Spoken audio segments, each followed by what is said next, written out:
See, listen, we win games around here, you know what I'm saying?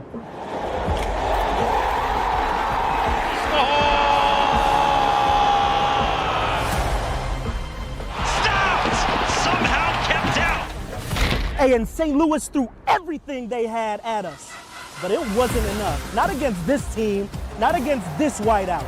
You were loud, you were intimidating, and it drove the boys to 4 dubs in our barn. Because in Peg City, all we do is win. You know what I'm saying? Our W's are in our name. You know what I'm saying? And that last one, that's how we do. Jets win! Jets win! Jets win! It's double overtime tonight! Holy smokes! And now we move on. Round 2. Dallas Stars, Wednesday night, in our barn. We got it.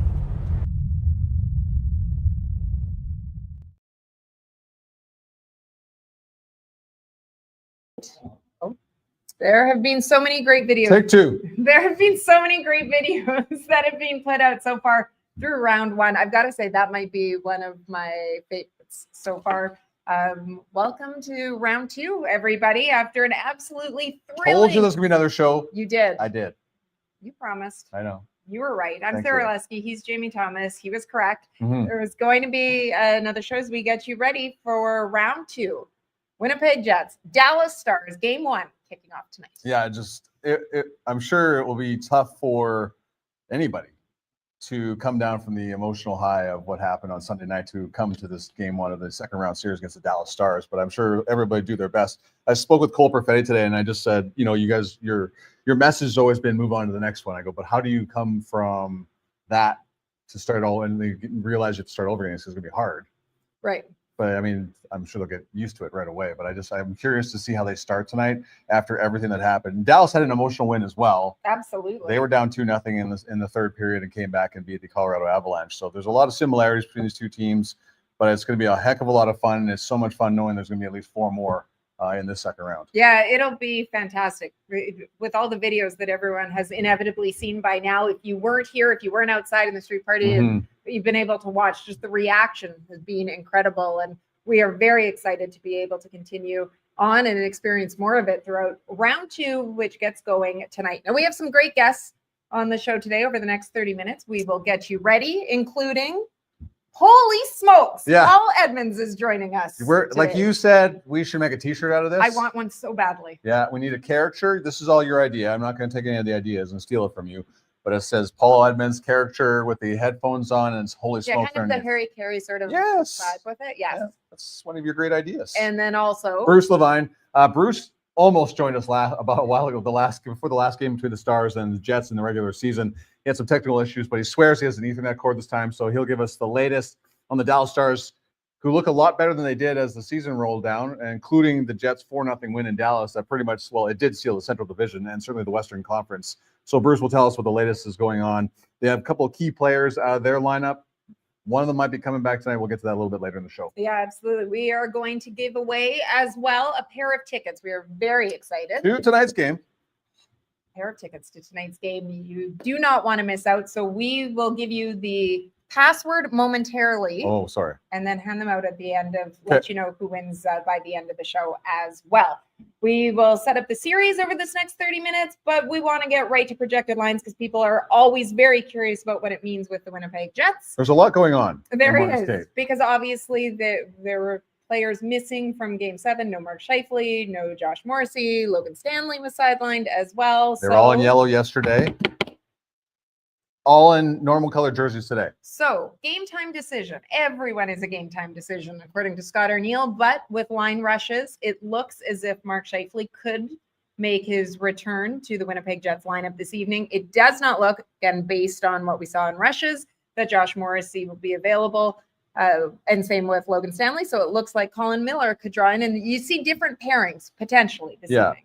Hayden Fleury, who does not get enough credit at this moment for how well he played, because Neil Pionk hogged a lot of the headlines on that department after playing 46 plus minutes. So Hayden Fleury will be on the left side with Dylan DeMello, Sandberg and Pionk, the dynamic duo from Game 7, and Colin Miller and Luke Shen will comprise the 5 and 6 defensemen at this point.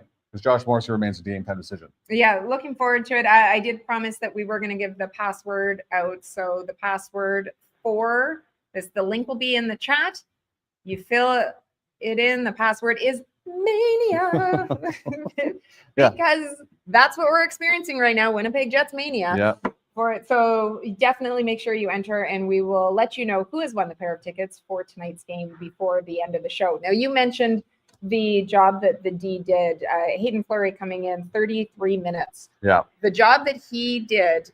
And he was really physical too. Yes. Yeah. I thought he was going to end it, to be honest. Yeah. I thought he was going to score, and what a storyline that would have been as well. But Dylan Sandberg over 44 minutes as well. They played almost the entire game with just 5D because Josh Morrissey only played 2 minutes of ice time. So before he left injured. So what a job by that defensive crew in order to go. And so, as you mentioned, a lot of people talking about the job that Neil Pionk did, and rightfully so. He was tremendous in that game, his best, I would say, of the series. Yeah. Excuse me. But Dylan Sandberg as well continues. Let's take a look, because Mike Kelly posted this. Yeah, I asked for permission to use this too, and he said anytime you post something, he'll use it. So it's just, we have spoken so often this year about the job that Dylan Sandberg has done with his ascension through the lineup, how he has absolutely succeeded on that second pairing, the extra minutes, the extra responsibility, the matchups, and he has thrived with it. And then you take a look at what he did through the 7 games and where it ranks with respect to the 16 teams in the postseason. Yeah, just he's like an ox out there. So like you just see, he leads the league in puck battle wins, 4th in stick checks, block passes 6th, outlet passes 4th, and so all top 7 finishes in those 5 respective categories. So a dominant performance from Dylan Sandberg in the opening round of these playoffs, and more to come. And I really like how Mike Kelly said, just like he's a dominant defenseman. So he played 44 minutes. So it was an incredible performance from those 2 players, and certainly the other 3 defensemen on top that we've already talked about. Yeah, one of the storylines going into this series, much like last series, will be goaltenders again, and as it always is, really, whenever you match up against 2 teams. Connor Hellebuyck being able to get that series win, I thought he really settled in to the game as Game 7 went on, and how important it is for him to have been able to help the team get that series win, with all of the comments that had been in discussion around the level of his play, now going up against Jake Ottinger, both American goaltenders. Yes. Now it's framed more so as the battle between, Team USA and who could potentially be the starter of the Olympic team. So whenever you have two high-end goaltenders, we're always going to see that as being one of the storylines. And I think certainly a storyline from a Winnipeg perspective is just the amount of relief that Connor Hellebuyck had to feel after that puck went in. And he had just told us that he told everybody after the second period, not one was going to get by him. So then the belief that he got from his teammates, certainly from the fans, because we talked about how loud the fans were coming home from game 5 and then coming home again for Game 7, and how those MVP chants were raining through during his introduction before the game. But Connor Hellebuyck got the opportunity to discuss about the support he's received, and a big turning point for him to get past the first round, along with obviously the rest of his teammates. The pressure is kind of falling off. The weight of the world's off my shoulders, and that has nothing to do with anyone else. It's just the mental grind of that series. That being said, in that moment, it was like a second chance for me. I just got to go and play my game and do what I do best. I don't need to do everything. I just need to play my game and do it the best I can and bring it every single night. It's just that getting through that for him, not just him, our whole group, to get through that first round is now we can maybe take a breath, move, and then again move on to the next opponent, and that's Dallas. Obviously going to be a big one, but he just I think that's just a big weight off his shoulders, and now he can reset, and hopefully he's feeling real good about himself and his game. And I think he is. He seemed very confident talking to the media yesterday, and ready to go. And it's like you feel good for him to not have to address the opening, can't get past the opening round. 100%. And important for him, important for the team as a whole as well, to be able to get that relief from that monkey off the back, and be able to see now what they can do in the second round. Now, as promised, Paul Edmonds with the call. I mean, they were all great. Yes. I think Paul's listening right now, so I really want to make sure I stress that. Yeah. They are all great calls. I love Yeah. listening to Paul and Mitch on the CJOB broadcast, but this one in particular lived up to the hype. 25 seconds to go. Ehlers will shoot it in. Rims around back in behind the net. After it goes Falk. Up along the boards, knocked down by Connor. Back in behind the net. Slapped around the boards. Ehlers turns and fires from the point. That went off a skate. 13 seconds to go. Winnipeg trying to get it out of a pile. Velarde back in behind the net. Velarde back to the line. Ehlers moves in, shoots, and he fanned on that. Got it back again. Far side, quick shot. Deflected in front. They score! Cole Perfetti with a deflection. 1.6 seconds left. In the third period, the Jets have tied it up at 3. Holy smokes! His second of the game. 1.6 seconds left. And Winnipeg has tied it at 3. Unbelievable. It makes me so happy. It doesn't matter how many times I've watched it, and I've watched it so many times. The arms going up. You know, the even best part, best part was I was watching the highlights on TSN afterwards, and they used Paul's call for the tying goal and for the game-winning goal. And I'm texting him like, "Dude, they're using your call." He's like, "I'm watching." So it was tremendous. He's ready to go. All right, let's bring him in. Big friend of the program. Eventually, we have to give him monetary gift for this. This is 2 times in the last 3 games. Like, we are leaning heavy on Paul Edmonds at this time of year. After you have a call like that, Mhm. you have to come on check-in to be able to discuss that. Paul, what is the reaction been like that you've received to your call? First off, can you hear me okay? Oh, yes. Oh, yes. Okay, good.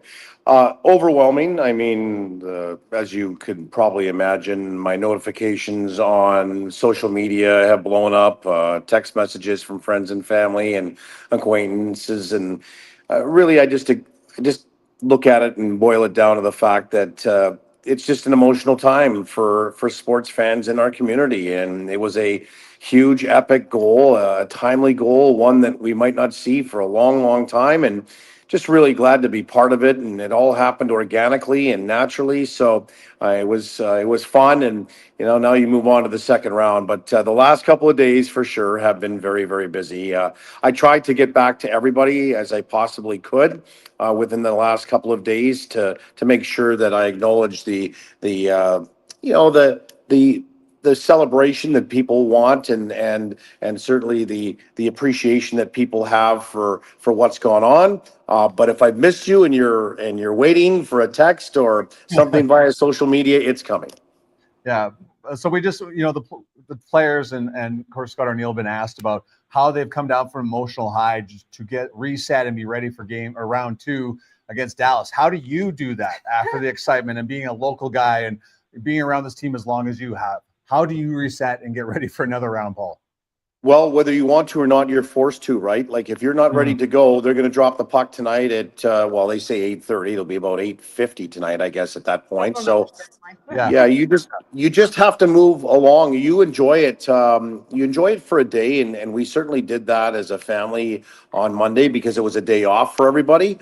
But then by Tuesday, that would be yesterday, you're back at practice, watching the team, watching the availabilities, and then getting prepared. So you move along. There's no time to rest on your laurels, as they say at playoff time. You move along, and then you just hope that there's another moment like that, another euphoric moment, another poignant moment in the history of the Winnipeg Jets in the Stanley Cup playoffs 2.0. So from that standpoint, there's not a lot of time in between the series. And this one, unlike the last one, is going to get accelerated real quick because, as you know, the start of the series with St. Louis, there was some off days in between. This one's going to go every second day. So you better be ready to go and you better be prepared. And because the schedule is not going to allow for anybody like us to say, whoa, wait a minute, I need an extra day. What do you expect this series to look like, Paul? How different do you expect it to be from what we saw versus St. Louis? Yeah, Sarah, I think that's a really good question because that's a question that people are asking. How is this going to look different? Well, first off, it's going to be similar in a lot of situations, I think, because it's a central division. It will be tightly contested. It will be hard to play against. I don't know, though, that it's going to be as physical as the series that we saw with the St. Louis Blues. I don't know that the Dallas Stars can match up with the fourth line that St. Louis has that led their team in combined hits. So I don't know that it's going to have that to it, but it might have some nastiness as it goes along. I also think that the differences are going to be that both these two teams defend very well, so space will be tight inside of each other's blue lines, but I do believe that it will have a quicker, faster pace and tempo to it because of the skating ability and the stars that you have in the top nine of each of these two teams. Plus, you have some mobility on the back end. So I do believe that it will be more of a series that we see that has some physicality and some central characteristics to it. But I do believe it will be played faster and with more skill than with St. Louis, which was a great series. But this one will have more pace and tempo, as I mentioned. Paul, we're going to let you go after this question here because you got to save your voice. You've used a lot the last little bit here, but there's a lot of appreciation for what you and Mitch do, obviously, when playoffs come around because more people get to hear your voice. How do you feel about the appreciation that Neil Pionk's getting after his performance in Game 7? He signs that 6-year extension, but attention that's well-deserved. But what are your thoughts on that and the attention he's getting now? How about the deflection of the attention that he had yesterday, right? Yes. To talk about 46 minutes and I think the previous high was almost 41 for him in that triple overtime game that you and I did, JT, here with nobody in the building against the Edmonton Oilers. And then his answer when asked that question is, well, it's a team effort, right? There was only 5 of us. We were down Josh Morrissey. It's a team effort. But boy, if you don't have Neil Pionk providing that 46 minutes and then, of course, his defensive pair and pairing from the same hometown over 40 minutes in Dylan Samberg, I'm not so sure that we're talking about the result that the Jets had on Sunday. So, very important that Neil Pionk has stepped up in a time of need with Josh Morrissey being out in that game, only 4 minutes of playing time and not going again tonight by the looks of it because he didn't take the line rushes. He was out on the ice, which is a good sign. But for Neil Pionk, boy, that's a 1-1A for me when it comes to the two top defensemen on this team. And he really showed the leadership at 29 years old as well that he has with this team and where he is in the value to this team overall, even though he didn't really want to talk about it yesterday. All right, buddy. Save the voice. Go spend some time with the family, maybe. And we'll see you tonight for the call and enjoy the game today. Yeah, they'll be in bed by the time I get home tonight. Thanks, JT. Thanks, Sarah. Thanks, Polly. Such a great call. Yeah.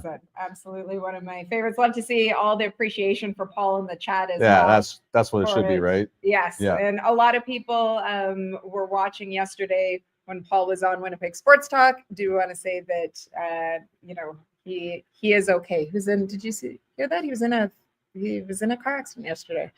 And so anyways, but I do want to say that people will be happy to know that he will be on the call tonight. Tough guy. I thought Luke was the only guy that got in the car. No, he's a tough guy. But okay. Yes. So, anyways, people very happy, Polly, to see I'll give Paul a hug later then, if that's the case. That'll probably be just what he was looking for. That'll definitely be what that was on the thing. Check off during the day.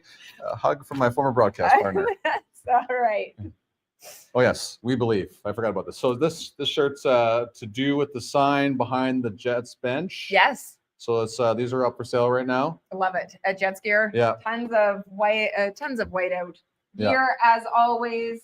Winnipeg whiteout. There are many different options out there. So if you have not picked up your whiteout gear yet and you are in need of some, Jets Gear is the stop that you want to make. Okay, so there is another team in the series. There is. They are known as the Dallas Stars. We our next guest. Yep. Almost joined us. Now he's going to join us for real. It's a guarantee.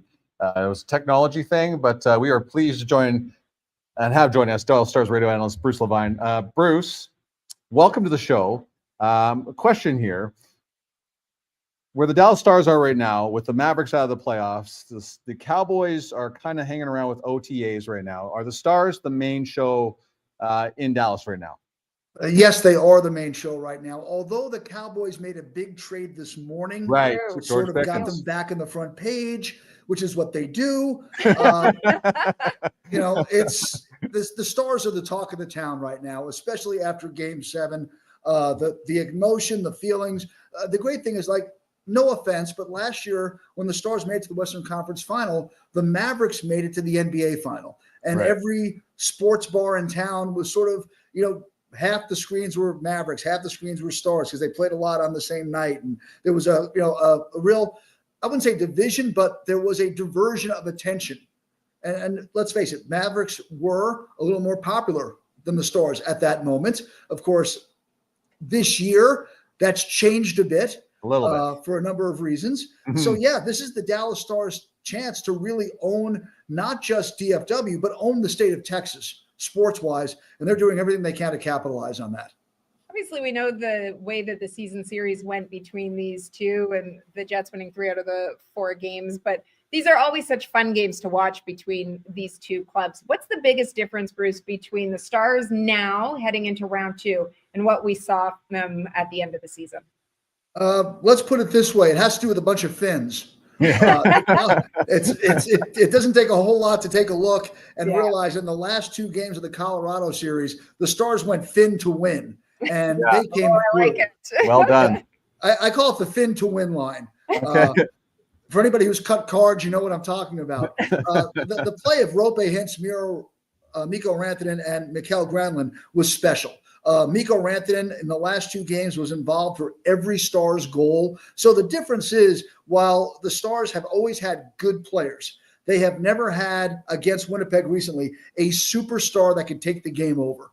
And what you saw Mikko Rantanen do in Game 7, first of all, it goes on the Mount Rushmore of Dallas-Fort Worth playoff appearances. Do I have to explain Mount Rushmore?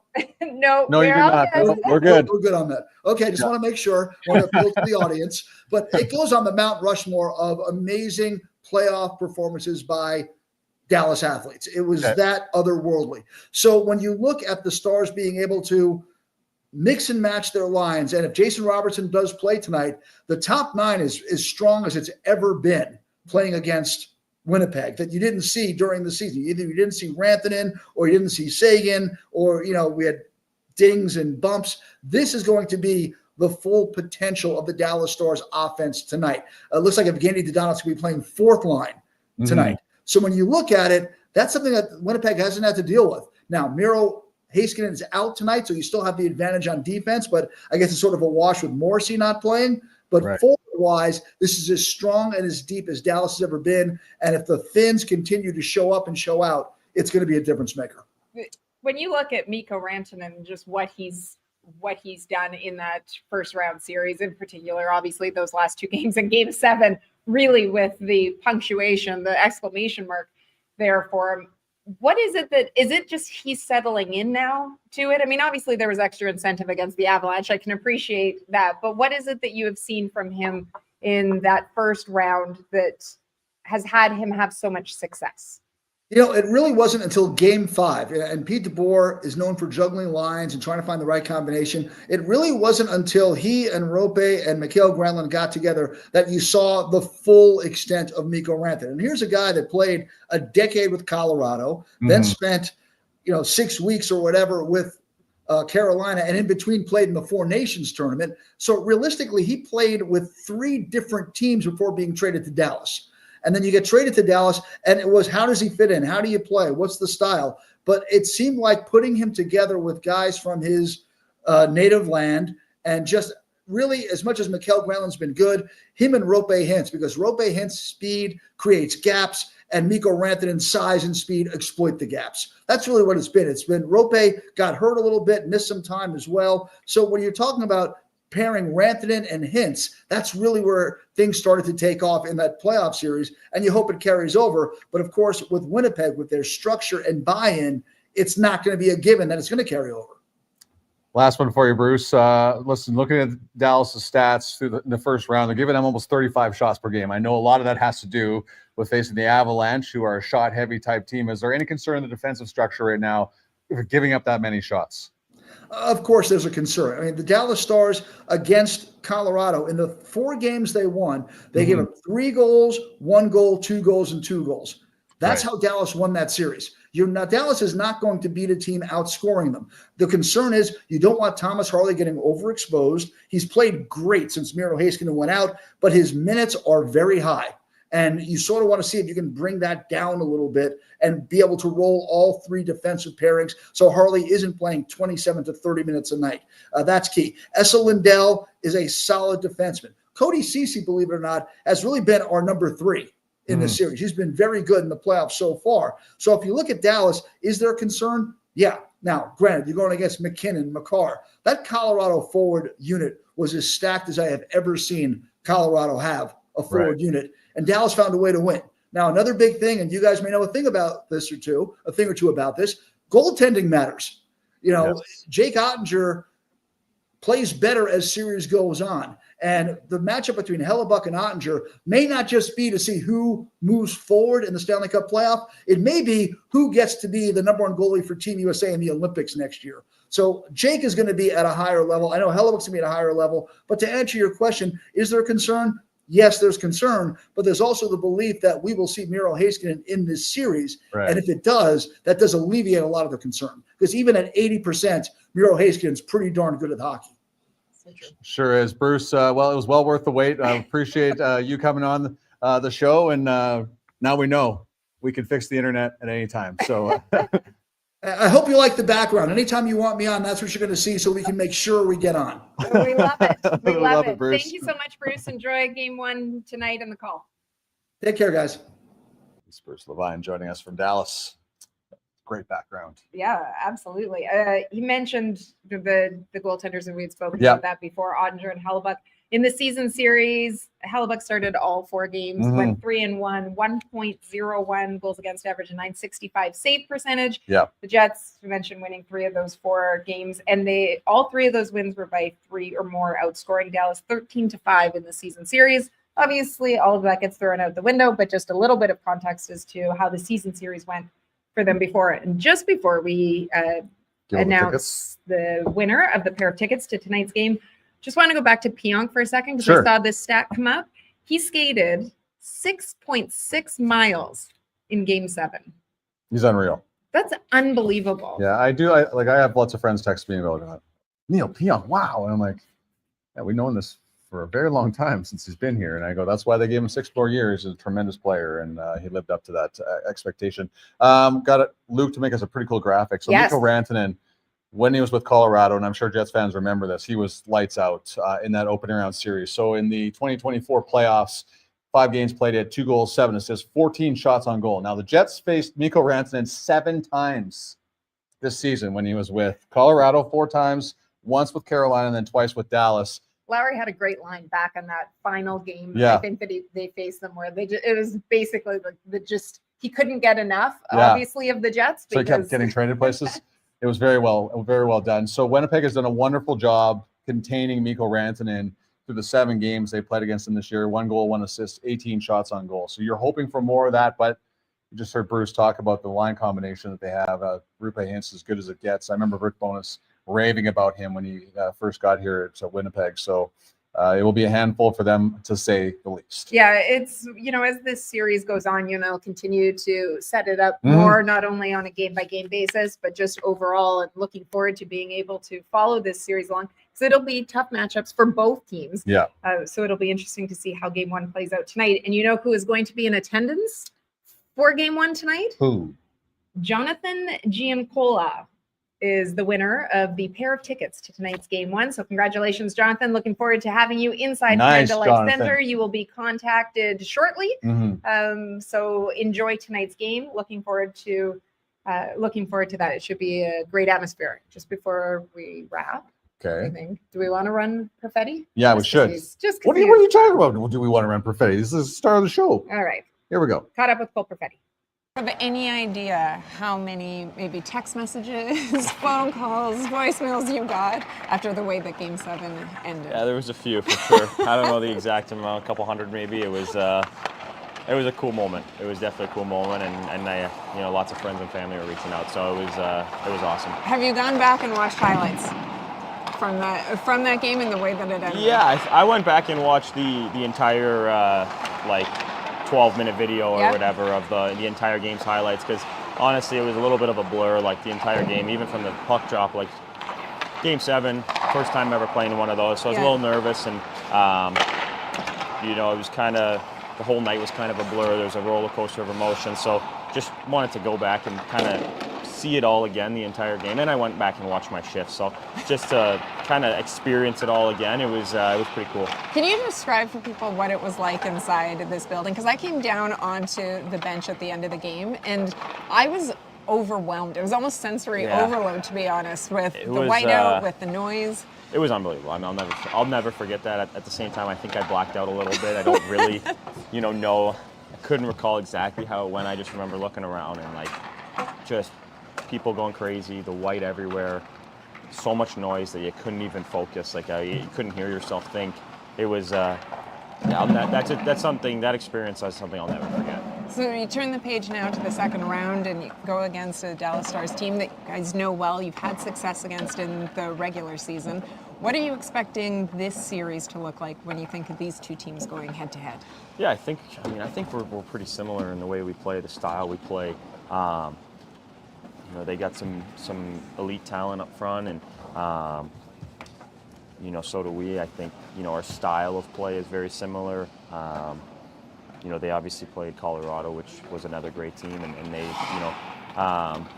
they won in 7. So like they're a really good team. They've had a lot of experience the last couple of years going and making on far runs. So it's gonna be a great series. I mean, we're familiar with each other, play each other lots, and we had some good games this year in the regular season, and I'm just really looking forward to it, and it's going to be, hopefully a great series. And it looks as if for this game, we might get Mark Scheifele back in lineup too, which kind of reslots everybody back into familiar spots as well. What can that do for this group going into a game 1? Yeah, it's huge. He's, so important, so valuable to this team, and you've seen what he does all year, and even in the first, 5 games of the playoffs this year, like he's one of our best players. He drives the play. He makes so many great plays, and a big leader on our group. So getting him back in, and it's going to be great for our team. It's going to be great for our group, and just to see him back in the lineup, he's obviously super stoked, and he's going to make a huge impact for us. Looking forward to tonight. We'll see you after game 1. Thank you. Cole was very busy today because I talked to him. Scott Oak talked to him. You talked to him afterwards. Scott Oak comes in like just be the stronger. He's like, okay, I'm in here. I had talked for him 2 minutes, and Oak talks to him for 10 minutes. He's like, I was doing it for him, Jamie. I was like, he wants. He said, I've watched you growing up. Scott Oak and his great sense of humor. Oh, it was, but obviously in a great mood and great to see. As people were saying, it was nice to see him smile. It was nice to see the emotion from Cole. Which we did, and I can only imagine how many text messages he received from people after the way that Game 7 ended. So in 2018, there was a lot of momentum about the team after they got past the first round. Yep. I just think there's more now. People kind of have been waiting for this to happen. We believe. Yeah, that was a great sign by those ladies behind the bench, and I love seeing their emotion. I love that in the runway video. There's that lady almost crying towards the end, like when it went to overtime. Like this was a crazy moment. And all the radio hits that I did, I just talked about how there's a lot of pressure on this coming from the city, and just for the organization, like how much of a sigh of relief that was for everybody, not just the players, but the fans here too, because they've just been waiting for something like this for a while now. Yeah, the struggles to get out of the first round, all documented. You win the President's Trophy. The expectations are there. Mm-hmm. There was a different feeling around the team throughout the season. But, they had never come back from a multi-goal deficit in the third period before to win throughout the regular season at all. So to be able to do that with this stage being what it was, and you kept sending me so many facts during overtime, and it was like, this is awesome. How can I fit this in? You need to use this. It was the third longest seventh game in history, right? So there was so much. Adam Lowry ending it. He was only the second captain to ever score a Game 7 overtime. I remember Steve Yzerman's goal in '96. Yeah, so ran into the crossbar too. Went off crossbar and down. I remember that because I was a Steve Yzerman fan growing up too. So, which is remarkable because he didn't play for the Flyers. So no, he did not. Thank you so much. You know what? We're going to wrap because Winnipeg Sports Talk will be underway as well. But we always love having so many of you. It was great to see so many of you in the chat today. So many familiar names and people out there, but then also some new ones as well. So welcome to Check-In. We hope to see you every game day. We get going at 12:30 Central. Except for Sunday. We'll get into that another time because we're just going to worry about this game. Okay. And remember, the next one after late start tonight. Listed at 8:30. Puck drop, though, will be around more like 8:48, 8:50. Yeah. So Make sure that you have an extra coffee today, caffeine. You could get a nap in, a workout. Yeah. You could do it all. Talk to your children, maybe. For it. There you go. Yeah. Well, is that something Goals. you want to? Yeah. I want to talk to my kids. Is that something you want to talk about? Yeah. They're just hiding up in their room. They're teenagers. Yes. But that's a whole nother show. Yeah, it sure is. Thank you so much, everybody. It was so great to see all of you again. And congratulations, Jonathan. I hope you enjoyed the game tonight. Let us know how it was, and we will see many of you out there. Why? Because we believe. We totally believe. These shirts for sale at Jet Skier. Get them right now. If it's white, they sell it. There you go. Have a fantastic day, everyone. Thanks so much for checking in.